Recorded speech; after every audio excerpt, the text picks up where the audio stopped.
have introduced. Nobody prepared the teachers. We did not upgrade them, but first making sure that they are all computer literate. So these are things that we want to do. And my brother, to build our country, we must fix our education system. And Mwai Kibaki did it, and everybody was happy. For 3 years, that has been destroyed. We are saying we must fix it. And the problem that today, as we go for Christmas, parents are crying. Where will they get money to pay school?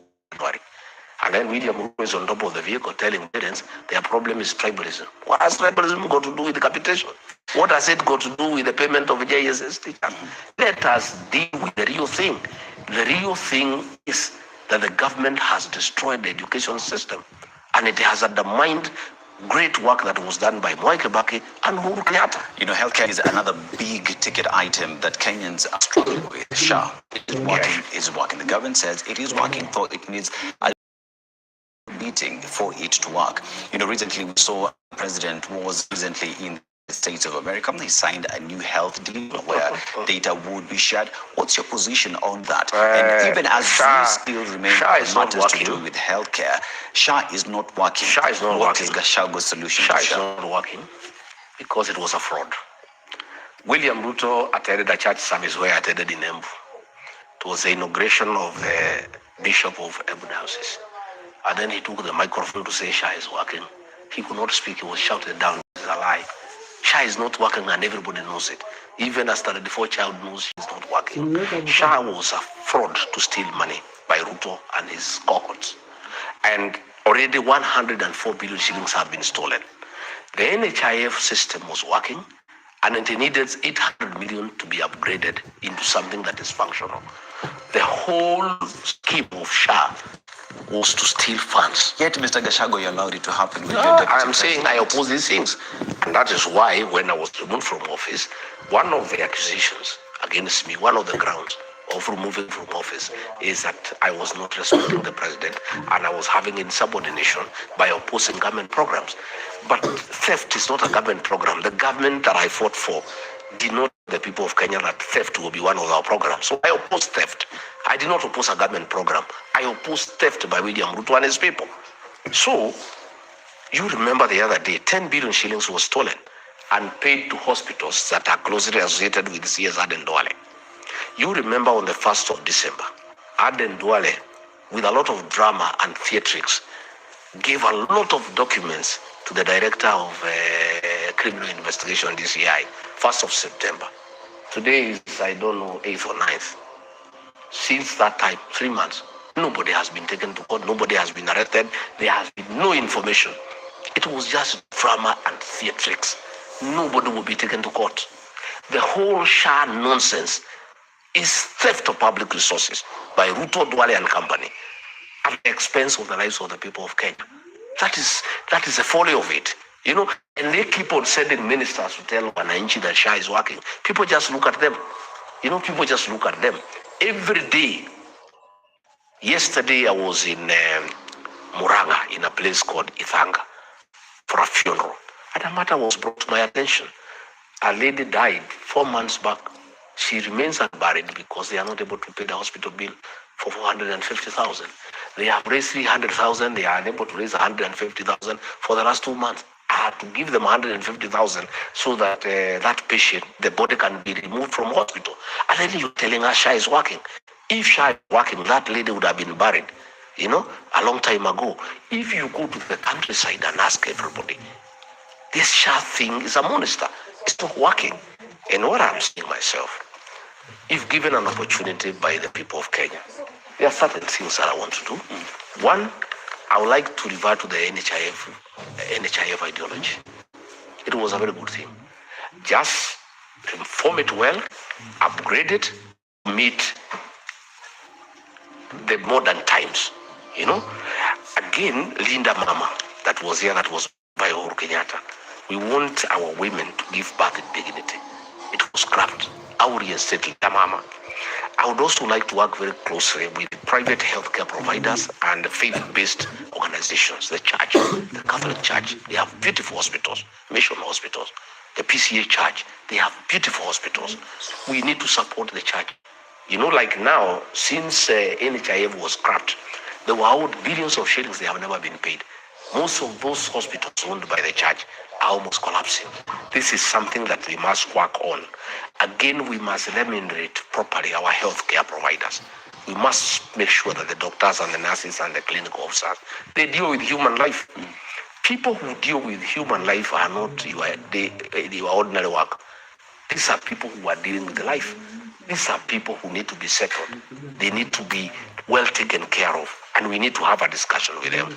We need also to expand the universal health coverage so that we make sure that the level 2 hospitals, that those are the dispensaries, and the level 3, the health centers, are properly equipped. My brother, most of these cases that come to level 4 hospitals for admission and level 5, if there was proper intervention at level 1, 2, and 3, they will never get to the level 4. But these cases get bigger because they don't get the proper attention. I would like to focus more on level 2. Those are the health centers, and level 3. The level 2 is dispensaries, level 3 are the health center. I would like to focus more. And then again, the level 4, we make sure they are well equipped.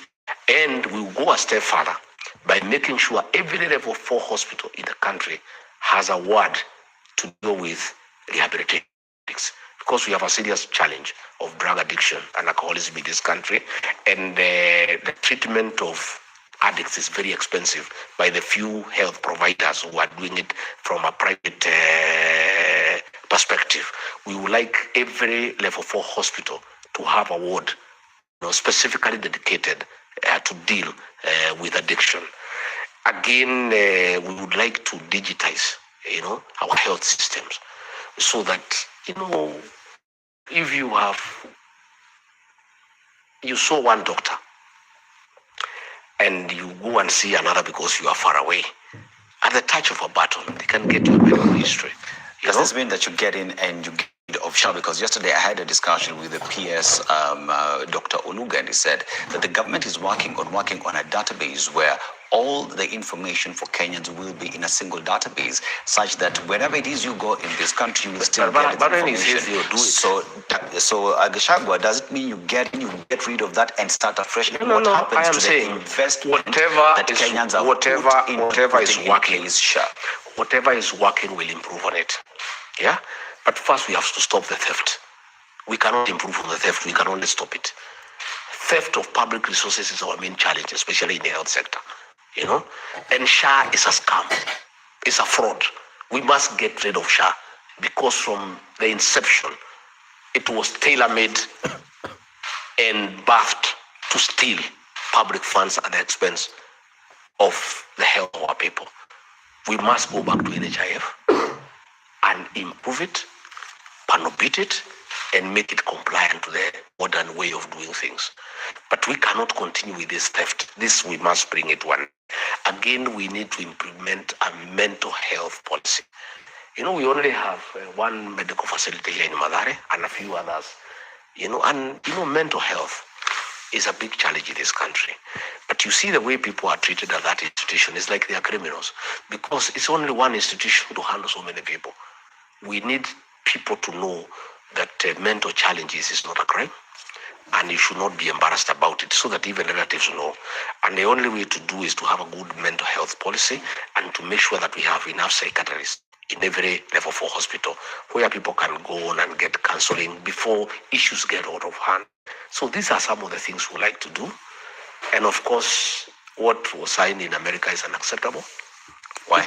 We cannot sell our medical data to foreigners. We cannot. Even if we are poor, we have our own dignity. The right to privacy is absolute. We cannot give our medical records to the Americans for their own research and analysis using our records.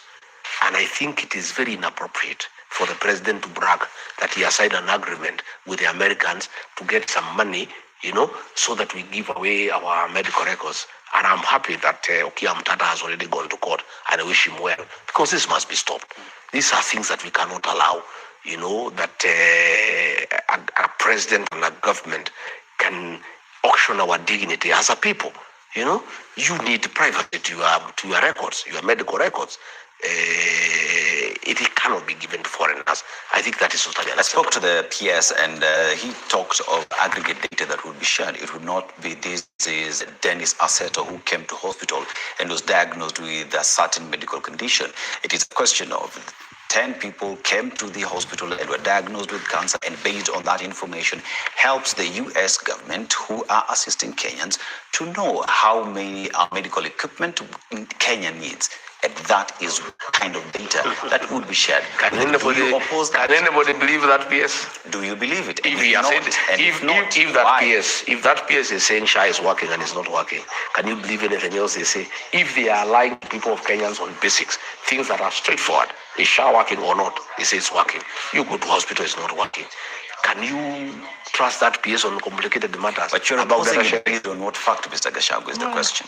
You know, we have been around for a long time, and we understand these things. And I want to wish Okiya Mtata well, and I believe our courts of law will not allow our country to auction our medical data. I don't think our courts will allow it. You know, the country's security is something to look into. Yes. And recently we saw the arrest of many individuals, especially in the immigration department, with regard to matters to do with IDs. And that has pointed a picture on where the country is with regard to those who have the documents that are recognized as Kenyans. It is a matter that we had a discussion with you back in the days. But as we also just talk about security, there is the question of extrajudicial killing by the police. During the campaign period, you say police attacked you in church, and as we just have a discussion on that, where do you see the country's security is? You have yourself been in that space for a very long time. Well, and if we are to fix the security, do you also care to comment if at all this ID business is being used to influence elections in 2027? To start with, as a young man, when I joined government, at the age of 23, I joined in the security sector. I understand the security architecture of this country very well. And I must say I'm very saddened that we have lost it as a country. We have a clueless CS for Interior who has no idea on how to manage a country. We have a situation where the National Police Service is working with the goons. It's like they are a unit in the National Police Service. We have seen the President of the Republic of Kenya in a company of goons. They are robbing people when they are in the presidential convoy. They are, touching women breasts when they are with the presidential convoy. They are stealing people when police are there. And it's nothing the police can do because it is the president who has invited the goons to accompany him in Nairobi. We have seen where police are tear-gassing the clergy and they are tear-gassing Sunday school children in church and no action is taken. You have found where goons are being ferried in police vehicles with crude weapons, where goons have become part of our security architecture. That is how sad it is. It's unbelievable, And you have found where the country has sunk so low that the Inspector General of Police and the police commanders have surrendered the police command to politicians. It is politicians who are giving directions to police. Attack so and so, beat so and so, and there's nothing that can be done. And the commanders are helpless. We have found, I have myself been attacked in 12 incidents in the last 1 year. I have reported this to the IG, to the DCI. Nothing has been done because those gangs are under the command of politicians who are opposed to my politics. The National Police Service is no longer at the command of the Inspector General. It's no longer at the command of the county commanders. The National Police Service is at the command of politicians and criminal gangs. And sometimes we wonder, this Haiti mission, the police went to Haiti supposedly to help the people of Haiti with the criminal gangs. But it is looking that they went there actually for benchmarking on how to work with the goons.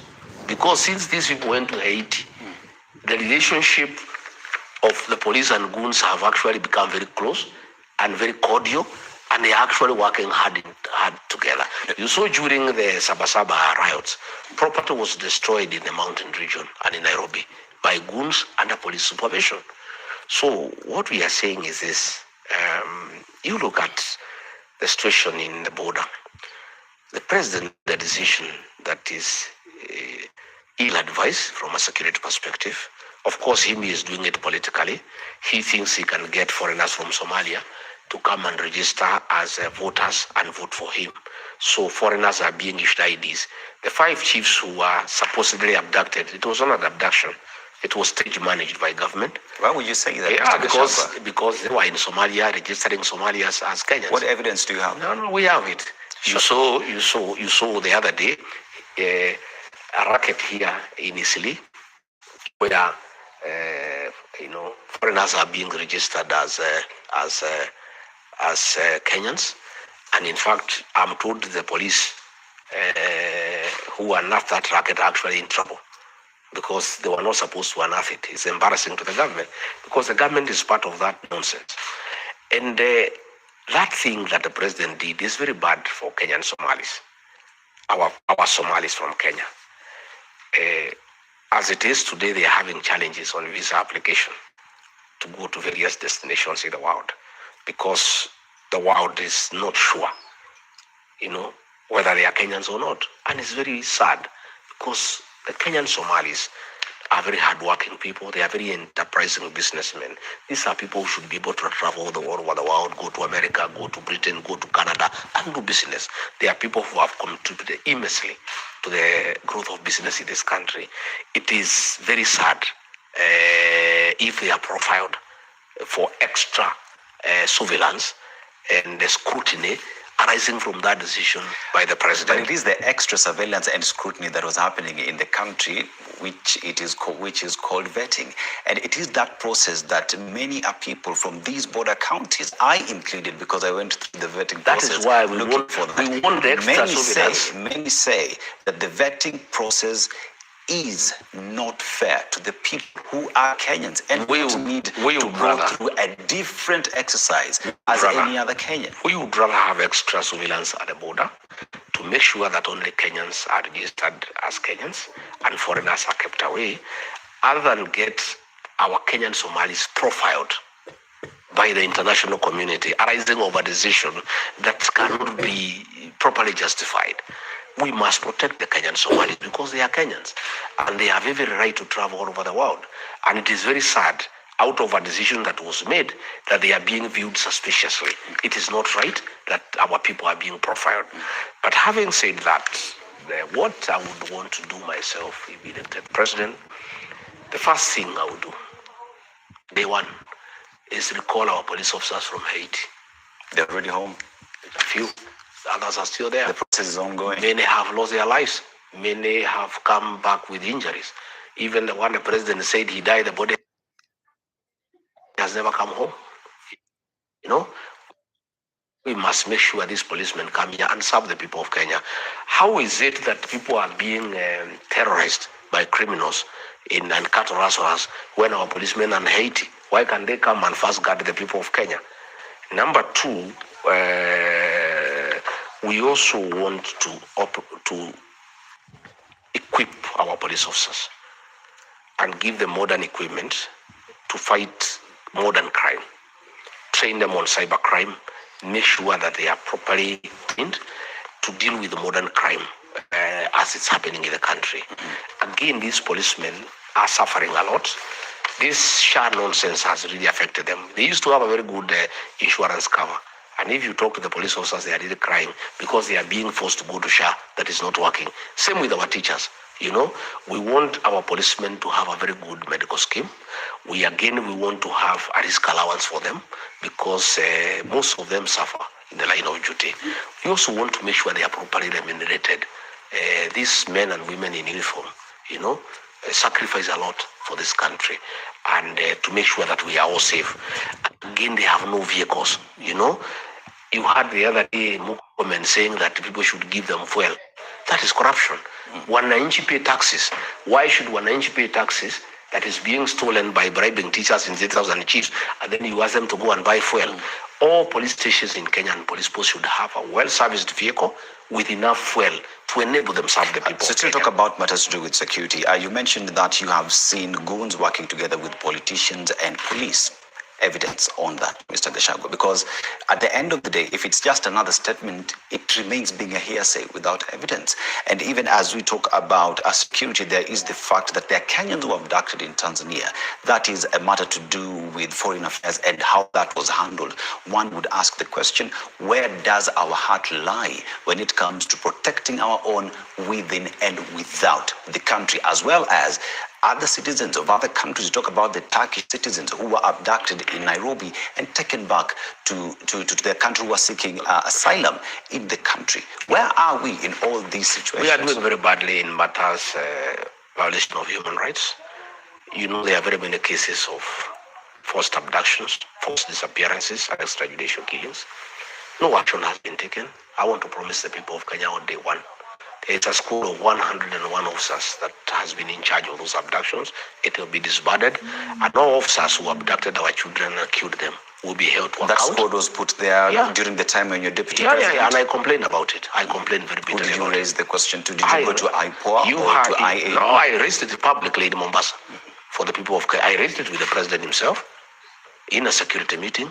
I raised it with him one-to-one, and when he did not heed to what I was asking him to do, I held a press conference and condemned extrajudicial killings and abductions.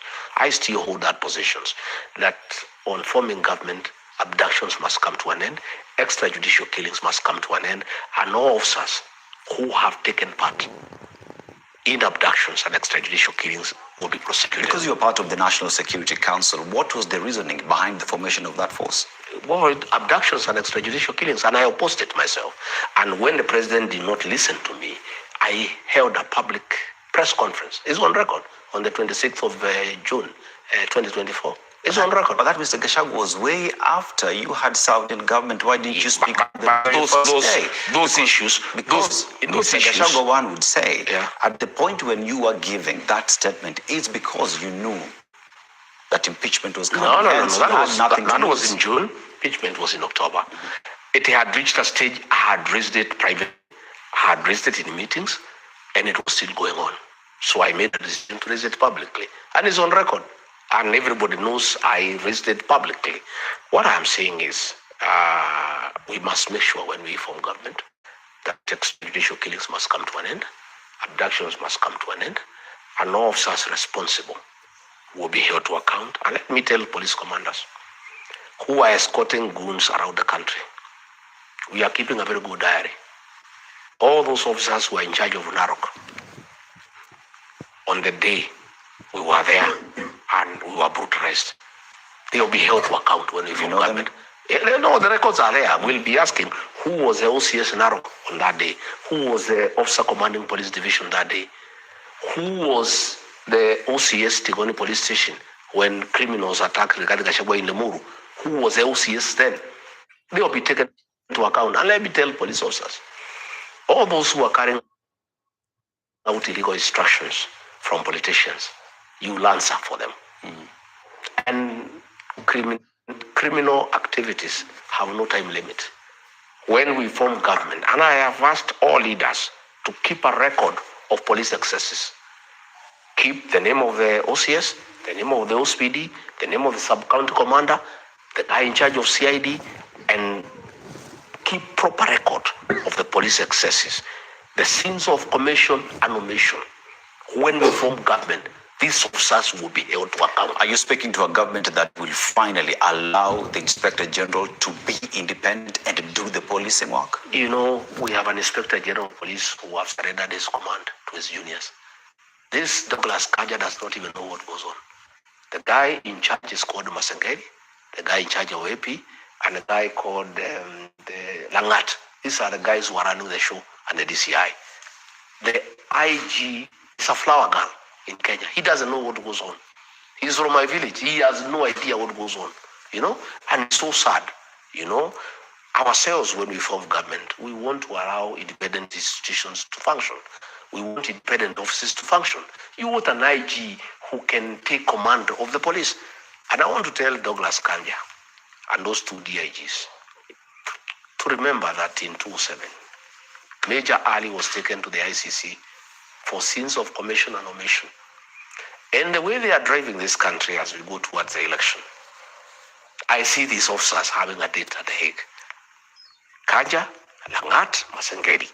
I mean, I see you having a date at The Hague. Will you file a because petition the way or an things are application at going, the ICC? No, the way things are going, you allow goons to terrorize Kenyans under police formation. Kenyans say no, and they fight, and there is civil strife. ICC comes in, and you people in charge of the police command, you will have to account. Would you be at the forefront in filing a petition of course, at the ICC? Of course. I can tell you a lot of things are going on. A lot of documentation is going on. And I've told William Ruto he had a date with The Hague. I see him having a second date. And he knows he was not vindicated. It is only that witnesses were interfered with. He knows what Hague means. And the way things are going, I see him having a second date at The Hague because he has allowed criminals to take over the security sector and rain terror on the people of Kenya, And these will constitute crimes against humanity eventually. And as we go towards 2027, the way I'm listening to Kenyans talk, Kenyans will defend themselves. And you see, when Kenyans defend themselves because the police are not available to defend them, there is anarchy. When there is anarchy, there is death, there is injury. And then the ICC will come in. But Kenyans will defend themselves. What exactly do you mean? What do you mean? If you go to terrorize people, goons under police formation go to terrorize people, you expect people just to sit down. People will say no. Because Kenyans are people who have a right to self-determination. And why are police allowing that? Because under the Constitution, their work is to protect life and property. But the police are actually the ones harming the people of Kenya. They are the ones escorting goons to harm Kenyans.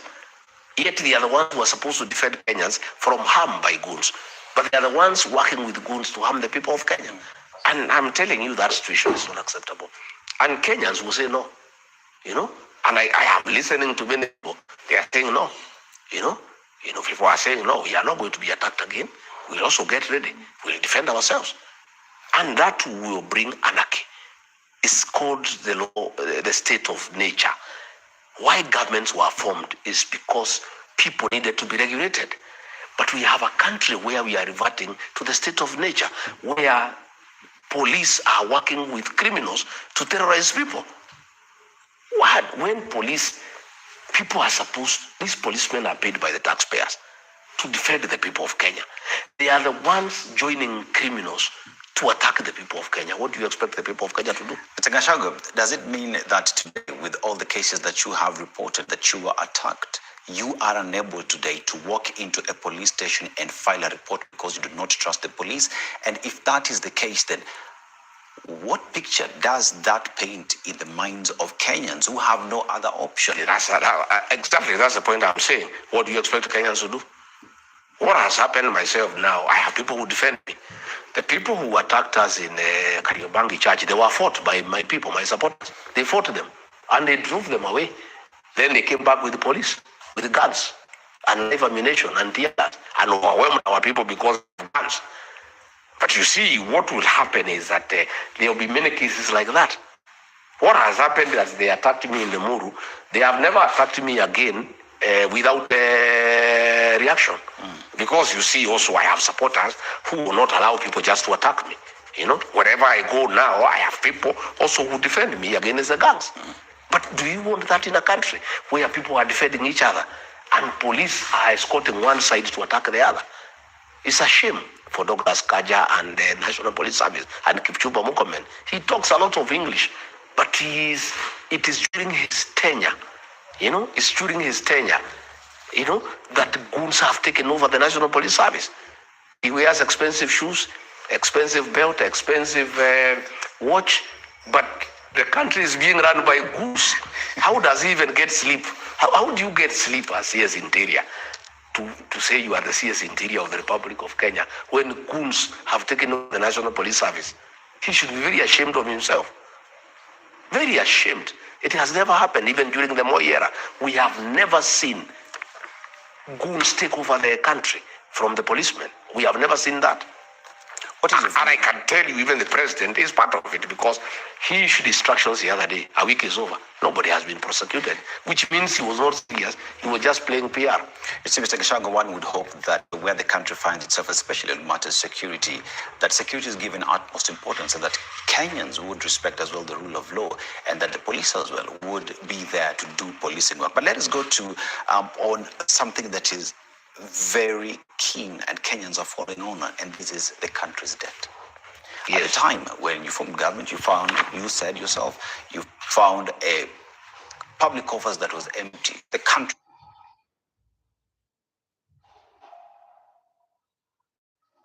was purely broke. And during the campaign period, we would not borrow. We would have to seal all the loopholes and continue. But we saw the borrowing that continued even then. Today we speak in terms of 12 trillion shillings that is choking Kenyans on a daily basis. And if you just pause, Mr. Gachagua, and look at what trillion shillings is vis-a-vis what we see on ground, many will say mambo kwa ground is different. How would you handle, first of all, where do you place Kenya in terms of the debt situation, and what would be the solution if the united opposition from government? You know, my brother, the national debt now is almost 12.5 trillion. And we have borrowed 4 trillion in the last 2 years. And we are borrowing about 3.5 billion daily. That's okay, we can borrow 3.5 billion daily. But what is annoying is that 3 billion is being stolen daily through procurement. You know, why are we borrowing to steal? William Ruto and his government are borrowing 3.5 billion daily, and then they steal 3 billion daily. You saw the other day a video, one of his MPs from Rift Valley, weighing money with a weighing scale. You know, because they have no time to count. The money is too much that counting billions will take a long time. So they weigh one note, they weigh one bundle, and they count it and they weigh. Then they use the weighing scale, you know, to be able. I saw another video that there is a central bank in Italy. You saw notes being packed. All this is money that is corruption through procurement. William Ruto has made corruption through procurement a way of life in this country. And he has started by having corruption in the State House, where he bribes people daily when people can see without even hiding, without even being ashamed. I used to see people bribing policemen, hiding a little bit. You know, they would hide, go forward the note. Because bribery is not a good thing. They will hide a little because they are ashamed, because bribery is not a good thing. He called chiefs and assistant chiefs and bribed them with 10,000 each, and cheated them that you make them deals. And the chiefs were just laughing because it's a lie. They know it's not possible because we don't have those number of administrative divisions. So one of the chiefs called me from somewhere, I don't want to say where, they'll hunt him down. And he said, this man is such a liar. He's telling us to go and lie to the people of Kenya that he will make Kenya Singapore. But what is sad is that he has lied to us, ourselves, before he can go and lie to the people that he will make us deals. And we know very well that it is not possible, you know. We had him bribe teachers, bribe everybody. This is money that has been stolen because it's not his money. His salary cannot match what he's using to bribe people. You have seen the sale of national assets, you know. The Safaricom, you know, Safaricom was sold to Kenyans in 2007. 25% shares. There was IPO, the initial IPO. Kenyans oversubscribed. They bought everything. I tried to buy. They could only allow me to buy a little.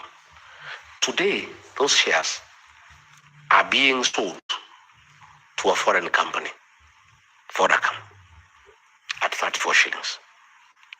Kenyans have analyzed the growth of Safaricom, its potential, its outreach, and they are putting that value at almost 70 shillings. Gachagua, how much is a share as we speak at the NEC of Safaricom? I am not sure. I'm told it's 30-something or 40-something. It is 28. Whatever it is. But you see what you do with a business. you look at its potential. You look at the potential of that business, and you look at its projected growth, so that you know what is the potential value. You know, again, what we are saying, this is a company that is so central in Kenyans' lives. It's the one doing M-Pesa, almost everybody on Safaricom. Why do you want to give it to a foreigner? If this company must be sold, why don't we sell it to Kenyans? Open it to the people of Kenya, let them buy. Why do you want to give a foreign company 55% ownership, majority shareholders of a company that is so central in our lives? I had that discussion Why with it the is CS Treasury today. why it is being sold? The CS Treasury today, I had a discussion with him in the studio today. Yes. And the shares at the NSC today for Safaricom goes at 28 shillings. So 34 shillings is profit for the government. But why can't you open it to Kenyans? And the government went through a process for the past 6 months, going through and analyzing, doing research to understand how much that would be. And today, the money that is held at Safaricom, over 240 billion shillings, that the government says this is money lying idle at the NEC, and we can take that money, inject it into development of the country, that Kenyans move, because at the end of the day, the Singapore story that President William Ruto speaks about needs this country to march in terms of development. Based off that explanation, why would you oppose the government taking its assets, selling it? Our constitution makes public participation a must. When you are dealing with anything that belongs to the public, have they asked the people of Kenya? No. They are trying to ask now. I saw an advertisement because we have complained. Have they asked the people of Kenya? If you look at this company, since inception, they have paid taxes 1.48 trillion. Since inception, they have paid 550 billion in terms of dividends. When you look at the amount of money they pay every year, yeah? What is the wisdom of selling this company? Because it's like saying, because we have no food here in this house, I sell my household items here, and then I buy food. Then after I finish the food, what happens? When you look at the dividends that they pay to the government, when you look at that amount, where would it be coming from? The dividend that we talk about is around 16 billion annually every year. But even then, when we talk about public participation, there is a process under law, especially because when you talk about matters transaction, there is a process that guides the same. As we speak right now, Kenyans have been asked to go. A decision has already been made to sell the company. Kenyans have been given an opportunity to lend their voices on the sale of these shares that we are talking about. The government of Kenya has not decided. It is said if Kenyans say no, it will not be so. No, my brother. My brother. Instead, my brother. Let me explain to participate in let this me public let me explain to you. Gachagua. You don't say you are selling this and even the amount before the people of Kenya can tell you to sell. You first say we want to sell. Then when you are given the go-ahead by the people of Kenya to sell, then you start the process. But they have already completed the process, agreed they are selling to who, at how much, then they are coming to the people of Kenya. And then they are coming through Parliament. Parliament is an appendage of William Ruto. You can tell how it will go. There is no public participation.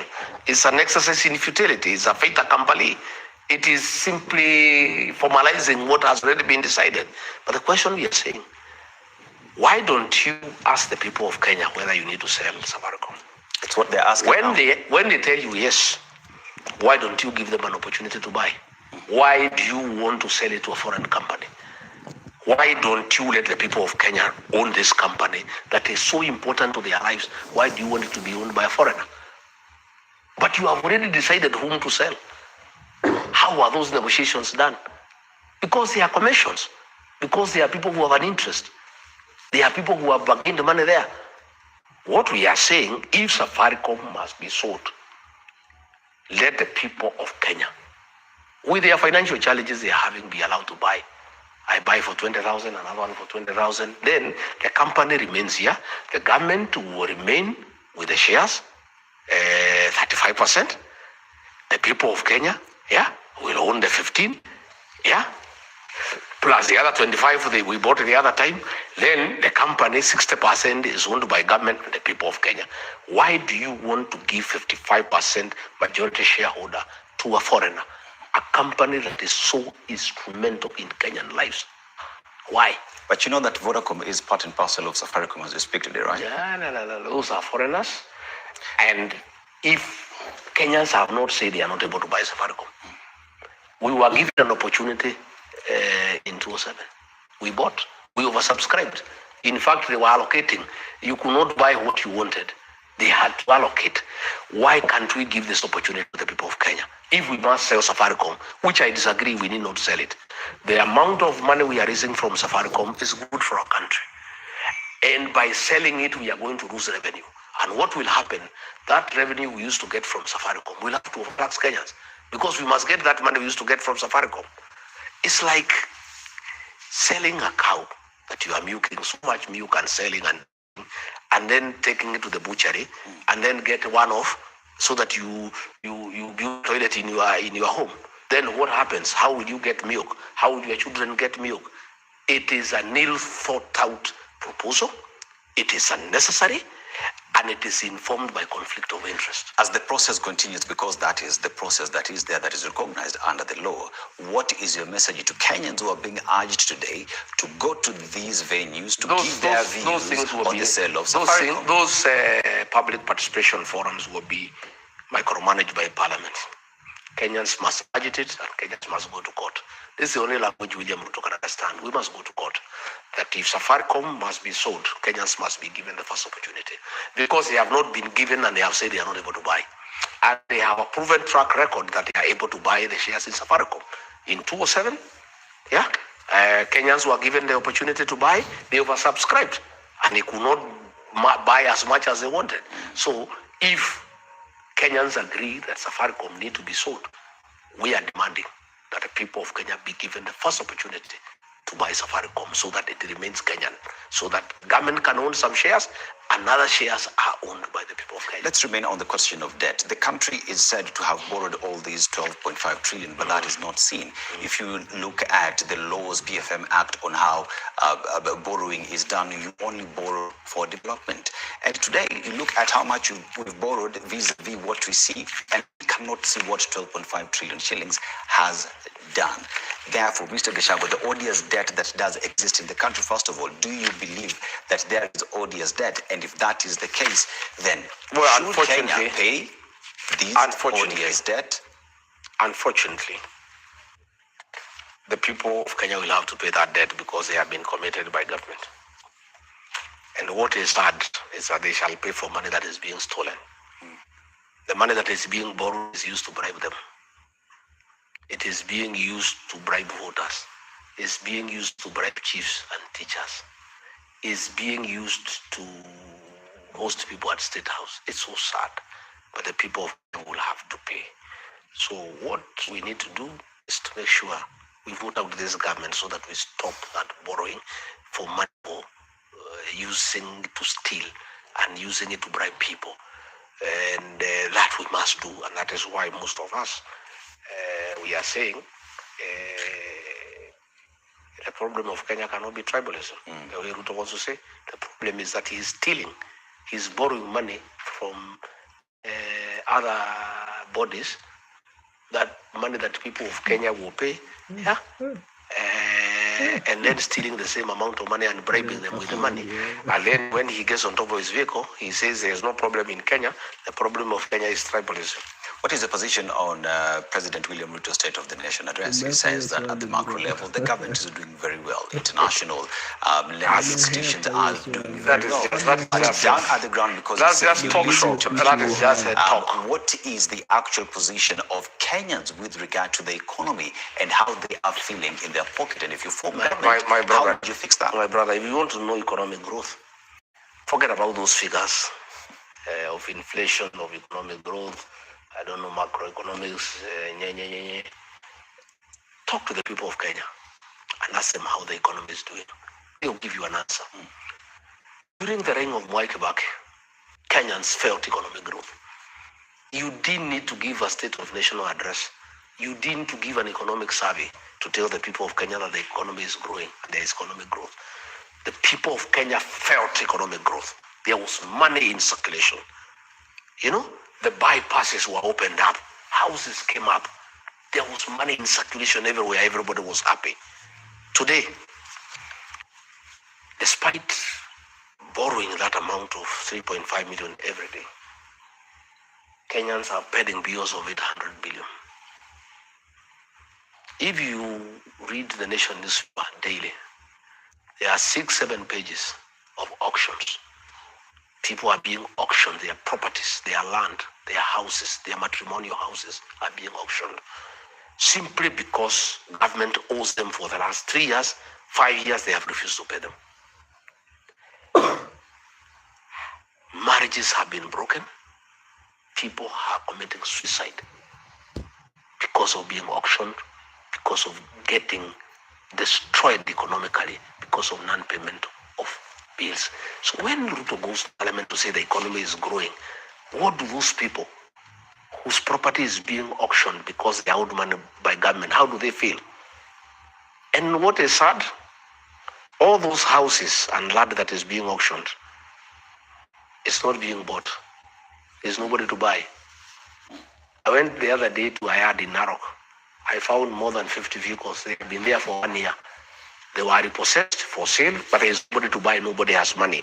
So when you say that the economy is growing, that there is improvement, that the economy has stabilized, who are you telling? As we go for Christmas, Kenyans are a very sad lot. Many Kenyans will not even enjoy Christmas. Many of them are sulking. They are worried about January. Where will they get money to take their children to school? Where will they get money to pay for licenses for businesses that are not performing? You have to renew your license in January, but nobody comes to your shop to buy. Yet you have to renew your licenses. Kenyans are a very unhappy lot as we proceed for this Christmas. Kenyans are very sad by the state of the economy. And that is why most people are switching the TV off when William Ruto was lying to the people of Kenya in parliament that Kenya is doing very well economically. He has stabilized the economy. Oh, we are on a very good trajectory. Whom is he telling? Talk to the ordinary Kenyan people. You know, today, tea farmers, they are going home with bonus as less as 12 shillings. That's something that has not happened in the history of this country. Simply because William Ruto mismanaged foreign policy on the relationship with Sudan. He went to interfere with the internal affairs of Sudan. He went to work with the rebel groups, sending them arms, buying gold from them. Then the government of Sudan got annoyed and stopped importing our tea. We have been selling 15% of our tea, of our green tea to Sudan. As a result, most of our tea is in Mombasa unbought. And the prices have gone down because we used to get very good prices from Sudan. As we speak today, farmers from his place in Kericho are saying 1 term. Farmers in Nandi are saying 1 term. Tea farmers from his place where he comes from, his own tribesmen are saying 1 term. Because for a long time, for the last 30 years, they have never received bonus as low as they have received. You know, as we go for Christmas, many people are doing harambis to pay hospital bills. SHA is not working. They have been deducted money, but SHA cannot pay. Many people over this Christmas have harambis to raise money for hospital bills. You know, many people, they have supplied food to hospitals. They have not been paid. Many people have supplied food items to prisons. They have not been paid. Everybody is stuck as we go for Christmas. Yet the president has the audacity to appear in parliament, drinking water, and MPs are shouting there 2 term, and he's saying how Kenya is doing well, how happy people are, you know. And he was saying, oh, he has, you know, he was in America, he has been invited there. You know, I saw Trump. I think he's a very interesting character. William Ruto was telling Trump that there are problems in Sudan, and there is a humanitarian crisis, and Trump should intervene. And Trump just looks at him because he has intelligence that William Ruto is responsible for the crisis in Sudan, and he is here pretending to invite Trump to intervene in Sudan. And Trump just looked at him. He did not respond to him. You know, so, I have had. I would like you give me an opportunity to talk about the Singapore. I prepared something because I would like to debunk. Let's actually go there, because you see, Mr. Gachagua, one of the issues that also has bedeviled this country is corruption, right? Yes. And corruption is not money that has disappeared. It is money that is stolen. Yes. It is money that has been taken. And money, as they say, has trailed, can be traced to where it has gone to. The government of Kenya today says, we want to get to a developed country. We want to get to Singapore. But if you look at what Lee Kuan Yew did in Singapore, the first thing he did was to criminalize corruption. If you were found to be corrupt, you would be shot dead. Today, Kenya finds itself in a position where corruption is coffee, tea, sleep, wake up corruption. If you form government, what is your promise in dealing with corruption so that the Singaporean dream becomes a reality? Let me talk about Singapore. William Ruto is very good at narratives. Last election, he came with bottom-up economic model. It has collapsed. He said he'll lift people from bottom to up. Those who own motorbikes will own centers and taxis. Those who own taxis will own matatus. Those who own matatus will own buses. You believed him? We did. We believed him. It was the greatest fraud in the history of Kenya. Electoral fraud. He conned all of us and the people of Kenya. Mama Boga, Boda. He doesn't talk about them anymore because he knows it's trash. He said, hustler fund, 500 shillings. What business can you do with 500 shillings? So he knows that nobody will listen to that hustler nonsense. Nobody will listen up to bottom-up economic model. So he has now come up with a new con game of Kenya should be like Singapore. Singapore, the country pursued a radically pro-business, export-oriented strategy. Singapore slashed corporate taxes, guaranteed rule of law, and built investor confidence. So what is William Ruto doing? He's saying we want to be like Singapore. This is what Singapore did. Yeah? Himself, we are struggling businesses. Our importers in Mombasa are strained. The tax regime is oppressive. It kills business. Investors are fleeing Kenya due to corruption and insecurity. In Singapore, they rose to what they became because of rule of law. In Ruto's Kenya, the one he wants to be Singapore, goons are in charge of the country. And he's saying that Kenya can be like Singapore. Singapore became what it is because of rule of law. Here is William Ruto, president of Kenya, saying Kenya will be like Singapore, first world. Singapore became what it is because of rule of law. In Ruto's Kenya, goons are in charge of the police.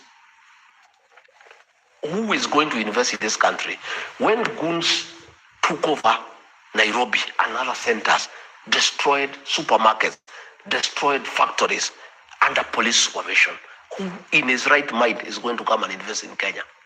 Number two, in Singapore, education was made the primary engine of national development. In Kenya, in 3 years, Ruto has destroyed education. The free primary education brought by Mwai Kibaki, destroyed.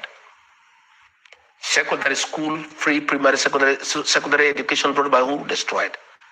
Help and a system to fund university education, destroyed. And then he is saying, that Kenya can be like Singapore. Singapore became what it is because education became the primary engine of national development. Here is a man lying to the people of Kenya so that they can be re-elected, that Kenya can be like Singapore. Yet the first thing he has done is the opposite of what Singapore did. Singapore made sure that education is the primary engine of development. William Ruto, who is cheating the people of Kenya, that Kenya can be like Singapore, the first thing he has done in 3 years of his presidency is to destroy the education system irreversibly. And he's telling people that Kenya can be like Singapore. In Singapore, they had bilingual policy. English for economic competitiveness, mother tongue for identity. Okay? So here in Kenya, William Ruto says when you speak your mother tongue, you are tribal. Mr. Gachagua, no. When we are saying we need identity, he says if you speak your mother tongue, you are tribal. We've had what Singapore did. We've had the problems that Kenya faces before it gets to corruption. Singapore. Corruption in Singapore. For Singapore to be what it is, corruption was aggressively implemented. And Singapore ranks the top 5 least corrupt countries for decades. Kenya, corruption is rewarded. State House is a crime scene. Bribery is a way of life. Theft of public resources is the in thing, where ministers display opulence. Today I saw some people from central Kenya, parastatal heads, the wider 7-star hotel, taking pictures, having breakfast, display of opulence from proceeds of corruption. Kenya, corruption is part of our life. Mr. Gachagua. And then Ruto is telling us, he is telling us, whereas Singapore is where it is because it dealt with corruption. Ruto is a conveyor belt of corruption in Kenya. Look at what is happening in Ikolomani, my brother. 338 acres. 800 people are being displaced. It is said that there is gold there for 643 billion. We have information. The gold under is almost 6 trillion. This gold, why are the locals not involved? Why is it not being... Have you sent geologists to give you that information? Let me tell you what is happening in this country. Let me tell you what is happening. Let me also tell you what is happening in this country. Let me tell you what is happening in this country. Very many people are very bitter with the corruption that is being practiced. So we have a lot of information from people inside. The gold deposits in Kakamega are in excess of 6 trillion. Okay? Yet, this gold, without public participation, without consulting the people of Ikolomani and the people of Kakamega, have been given to a company where Ruto and company have shares. It's outright corruption. The gold deposits in Kakamega are enough, to make Kakamega a county that you salivate when you go there. And these gold deposits belong to the people of Kakamega. They don't belong to government. But because there is corruption, Musalia, Wetangula, and Shinali, the MP, have been compromised by Ruto. And I'm telling the people of Kakamega, they must say no. They must not allow their 6 trillion gold deposits to be stolen by William Ruto and company. You've mentioned what Singapore has done to get to where it is. You've mentioned problems. So I'm asking you, my brother. You are telling me. The question is, Mr. Gachagua, let's talk solutions. Yes. You form government. How will you achieve the Singaporean dream if you form government from the United States? We don't want to tell people like we shall be like Singapore. We don't want narratives and theories like William does to cheat people. We are honest people. What we know, we don't know whether we'll become like Singapore or like Egypt or like America or like whoever. It doesn't matter. What we know is that we must deal with corruption. Corruption. And corruption is Kenya's problem. William Ruto is convincing everybody that the problem of Kenya is tribalism, so that people stop looking at the real problem of this country. We must deal with corruption decisively. And we must make sure that independent institutions to fight corruption are allowed to do so. We must also make sure that people get what they earn rightfully. We must make sure that we don't sell public assets. Like now, pipeline was being sold at 100 billion. Before we go to pipeline, I just want us to remain at Ikolomani. Still on Ikolomani. If you were the president of Kenya today, with the knowledge and the information that you have, that gold deposit is worth 6 trillion shillings, how differently would you have approached it? We would have a very candid discussion with the people of Ikolomani and Kakamega. And that gold is not just within the 338 acres. That is just the entry point. Gold is underneath the whole of Kakamega. And these guys are not just going to dig that gold within 338 acres. They'll go beneath in all areas in Kakamega. We would have a very serious discussion with the people of Kakamega to tell the people of Kakamega, God in his own wisdom has given you wealth. How do we get this wealth in partnership between the government and yourselves to transform your lives? How do we agree from the sale of this gold? How do we share the proceeds to go to development, to build roads, to have water for irrigation, to build boarding schools for children, to build ultra-modern secondary schools, to build universities, to boost people to do business? It is absurd that a few people with the connivance of William Ruto, Musalia Mudavadi, Wetangula, and Shinari want to steal 6 trillion from the people of Kakamega and then they remain in abject poverty. And I'm telling the people of Kakamega, they must put their foot down. They should not, even if they are to be killed or jailed, the people of Kakamega cannot allow these gold deposits to go to a few people when they should benefit the people of Kakamega. And I'm asking them to stop it until we form government. And when we form government, we can have a discussion. How do we exploit this mineral? And you know, my brother, minerals. The conflict in DRC is about minerals. The conflict in Sudan is about minerals. And the people of Kakamega must be prepared to say no. They must protect these gold deposits. There is no way 6 trillion worth of gold deposit that can transform a whole county should go to 4 people. I want you to It's unfortunate. I want you to address yourself to the pipeline matter that you were talking about, Yes. the sale of the same. I want you as well to talk about securitization that the government has put in place to be able to get funds to push development of the country. What is your view on those two, as well as the road that is being constructed, the Mao issue Summit of Road? pipeline. Where do you stand with that? This issue of pipeline was brought when I was deputy president. I was a chairman of the cabinet committee that will discuss matters before they go to cabinet. And I refused. I rejected it. It was only passed after I was removed from office. This pipeline is worth 600 billion. William Ruto wants to buy it at 100 billion. And he's the one buying it. And he told me, we have interest in this matter. When did he tell you? When I was in his deputy. At what time? When I refused, when I rejected it in cabinet committee, and his minister went and told him that I have refused, he called me and said, no, just please, let's process this thing.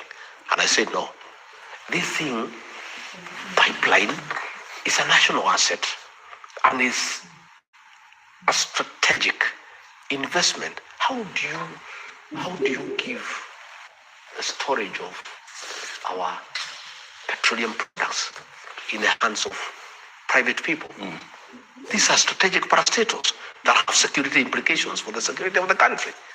Again, how do you sell an institution worth 600 billion at 100 billion? And they are targeting some land in Mombasa. That land in Mombasa owned by pipeline. That land, is worth 400 billion. So you buy pipeline, but the land you are targeting is worth 400 billion. But I'm glad that some people went to court and this matter was put on hold. And I really want to pay great tribute to our judiciary. I have followed for the last 6 months and I'm very happy that we have judicious men and women who love their country, who are patriotic, and who will not allow William Ruto to sell everything that we own in this country. Because what is happening, and I can tell you, all our national assets are being sold. This Bomas of Kenya here, something, our heritage for our culture, has been sold for 100 years, 99 years least. And foreigners come, and they're in partnership with Ruto and other people close to him. You know, I've heard him today saying that he's not interested in any more wealth. I hope he means it. I hope he means it. Finally, Mr. I Gachagua, hope he means it. I want you to address yourself to he has said he's not interested Limuru in Mau more wealth. Summit Road. Where do you stand with that? Yeah. The development of the Limuru Mau Summit Road. It is unacceptable because that program was done by the Uhuru government at 150 billion to the French. And when William Ruto came, he tried to talk to the French to see whether he can get something out of it, and they refused. because they had already finalized the contract. So he cancelled the contract, and we had to pay 6.5 billion as penalty. We lost 6.5 billion so that he can cancel the contract. This contract now has been upgraded to 200 billion. And they are trying to give it to two contractors, which is against the law. Because the two contractors are not, the one contractor is not able to handle the volume. It's too much. It's against the law. Even when he launched it last Friday, he did it when there's no contract. It's a fraud, it's a con. How do you go to launch a program which you have not signed a contract? But the 50 billion is what Ruto and his people have negotiated with the Chinese. And this Chinese company, and we are telling the Chinese government, this CBRC, it is involved in a lot of corruption here in this country. And the way they are paying commission to the president is building up hotels and go downs for him in Mombasa Road and a hotel in Taveta. It is a very corrupt company, CBRC.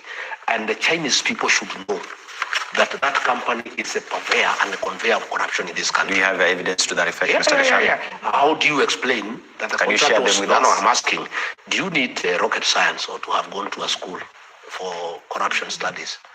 Everything that you say, Mr. Gachagua, has to be backed by evidence. Because all you say is just allegation. Why would you cancel a contract for 150 billion and do it for 200 billion? Same road, same country, different times. Why would anybody want to do that? Why would you be prepared to lose 6.5 billion to cancel a contract that you have no reason to do it? It is because of conflict of interest. And my brother, we also live in this country. And we know what is going on. And many people are talking to us. And we are saying it is insulting to the people of Kenya for Ruto to say that Kenya can be like Singapore. When Singapore, it is what it is because it fought corruption. When he is doing corruption every day, in every day. Kenya now is a country of deals. And the corruption in Kenya is through procurement. Yeah. Mr. Gachagua, thank you very much for hosting us in your home. A lot that needs to be discussed. Time is never enough to canvas everything that we have to discuss in 2 hours and some change. But that notwithstanding, Mr. Gachagua, we are heading to Christmas. Look straight into that camera. Speak to Kenyans, your final remarks and Christmas message to them. I want to empathize with the people of Kenya as we proceed for Christmas. I appreciate the troubles they are going through, the pain, the anguish, the uncertainty, the economic and financial challenges that our people are undergoing. I empathize with the parents whose children were abducted and tortured, and some have never been recovered today. I empathize with them. I really feel for the people of Kenya because of the lies that their president gives them every day when they can see the country is being looted left, right, and center, and there's nothing they can do. Yes. But I want to give hope to the people of Kenya as they go for Christmas, that Kenyans are very resilient people and they are very determined. I want to ask the people of Kenya to be patient and to have faith in a united opposition. I want to assure them that despite what they are hearing, the united opposition is one, and we shall produce one candidate to face William Ruto to give the people of Kenya an opportunity to get a good government, a government that is transparent, a government that means well for them, a government that will create prosperity, a government that will observe the rule of law, a government that will respect institutions. Yes. So as they proceed for Christmas, I want to ask them to take care of themselves, to have safe travels, to avoid a lot of night travel, not to agree to be loaded in matatus like cabbages and potatoes, to demand that the matatus and the buses observe traffic regulations. And I want to ask them to spend less for Christmas, much as it's a festive season, to know that January is coming. January is a very, very difficult month. And even as they try to celebrate with the little that they have, they should take due care to make sure that they try to save a little to be able to help them in January, which is a very, very difficult month. Otherwise, for all Kenyans, I'll also be taking a Christmas and New Year break, and they will not be hearing of me from today.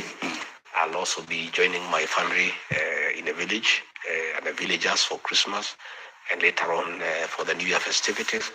and take a little break, and also try also to do a few things in January like all other Kenyans, pay licenses, pay this and that, pay school fees for my children in South Africa and elsewhere. And I'll be struggling just the way they are struggling. But I want to assure them that things will get better.